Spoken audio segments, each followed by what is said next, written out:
Good morning all my countryman. आज मेरा YouTube का टाइटल रहेगा, क्या लूसेंट किताब, लूसेंट जो जीके की बुक है वो सफिशिएंट एग्जाम क्लियर करने के लिए? यस, मैं कहूँगा हाँ, क्लियर करने के लिए बिल्कुल सफिशिएंट है, लेकिन I must add some points. There are so many facts, large amount of facts included in the books, and when you start reading that facts you feel stress in by hearting the facts, and when you feel stress in by hearting the facts, there is absence of interest, and if there is absence of interest, your mind do not enjoy that work. If you do not enjoy that work, your mind will not restore, conserve, or conserve and restore for the future reference. So that's what, in order to fulfill that gap, I have started a new series called Relation of Static GK with Current Affairs. मैंने एक नया series start किया है जिसमें static GK को current affair के साथ relate करके जब आप चीज़ों को पढ़ेंगे डे टू डे बेसिस पे, तब जाके आप एग्ज़ाम के नज़दीक पहुंच पाएंगे। तो आइए आज शुरू करते हैं। आज 28 अक्टूबर है। 28 अक्टूबर का करंट अफेयर स्टैटिक जीके के साथ मेरा रिलेट करना काम है।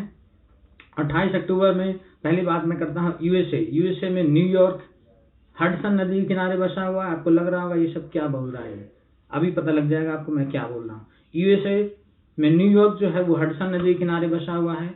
न्यूयॉर्क में एक लिबर्टी नाम का आइलैंड है, एक द्वीप है, वहां पर एक स्टैचू स्थापित किया हुआ, एक प्रतिमा स्थापित है। उस प्रतिमा का नाम है स्टैचू ऑफ लिबर्टी।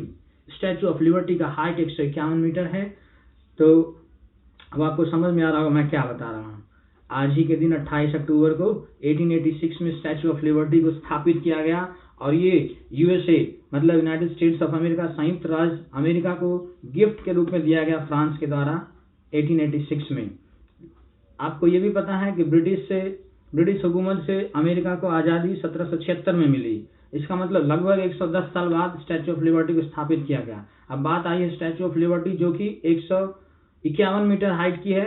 अब हम बात कर लेते हैं अपना वाला जो गुजरात के बड़िया डिस्ट्रिक्ट में है, नर्मदा नदी के किनारे साधु बेट आइलैंड मतलब साधु बेट द्वीप पर। आप समझ गए मैं किसकी बात कर रहा हूँ। Statue of unity Sardar Vallabh भाई पटेल का जो प्रतिमा है उसकी हाइट 182 मीटर है, 182 मीटर हाइट है। आप समझ रहे हैं उस टाइम न्यूज में कितनी बात चली थी कि अपना statue of unity statue of liberty से भी ऊंची हाइट है। तो कितनी हाइट है? 182 मीटर।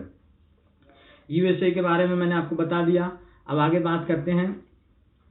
आज ही के दिन 28 अक्टूबर को 1867 में मार्गरेट एलिजाबेथ का जन्म हुआ था ब्रिटेन में ब्रिटिश तो सिटीजनशिप है। ब्रिटेन में उनका जन्म हुआ 1867 में। आप कह रहे होंगे कि ये क्या बता रहा है। मार्गरेट एलिजाबेथ का बाद में नाम भगिनी निवेदिता बना। ये स्वामी विवेकानंद की शिष्या बनी। स्वामी विवेकानंद को इन्होंने अपना धार्मिक गुरु माना। फिर इसके बाद स्वामी विवेकानंद खुश होकर अपना जो भगिनी निवेदिता है इनका नाम रख दिया सिस्टर निवेदिता। सिस्टर निवेदिता ने अपना पूरा जीवन स्वामी विवेकानंद के प्रचार प्रसार में लगा दिया। अब बात आ गई है स्वामी विवेकानंद की, तो इनके बारे में हम चर्चा कर लेते हैं। स्वामी विवेकानंद का जन्म 12 जनवरी 1863 में हुआ। इनका बचपन का नाम नागेंद्र नाथ दत्ता था। इनका जन्म कलकत्ता में हुआ, ये आप सभी को पता है। इसके बाद हम बात करते हैं 1863 में इनका जन्म हुआ। इन्होंने बेलूर मठ की स्थापना की जो कि हावड़ा में हुगली नदी के किनारे है। बेलूर मठ में ही इनकी मृत्यु भी हुई थी।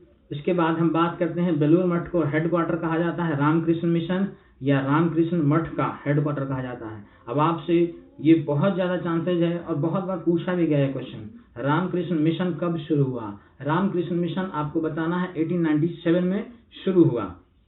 इस तरीके से आपको कनेक्ट करना है चीज़ों को। अब आप देखिए इसमें एक बात आप और जानते हो कि अमेरिका में एक बार विश्व धर्म सम्मेलन हो रहा था। उसमें हम लोग बहुत गौरव से नाम लेते हैं कि स्वामी विवेकानंद जाके वहाँ पर बहुत अच्छा भाषण दिया था उन्होंने, और उनका संबोधन भी ऐसा ही होता था, नमस्ते टू ऑल कंट्रीमैन। इसी तरीके से वो भी संबोधन करते थे। आइए बात करते हैं शिकागो में उन्होंने जो संबोधन किया था विश्व धर्म सम्मेलन में, उसका डेट क्या था। उसका डेट था 11 सितंबर 1893 अमेरिका के शिकागो में। देखना कैसे चीज़ें सब कुछ कनेक्ट हो रही हैं। इस तरीके से चीज़ों को कनेक्ट करेंगे तब आपको समझ में आएगा कि कैसे पढ़ना है। आज के लिए इतना ही। बहुत बहुत धन्यवाद। Thank you.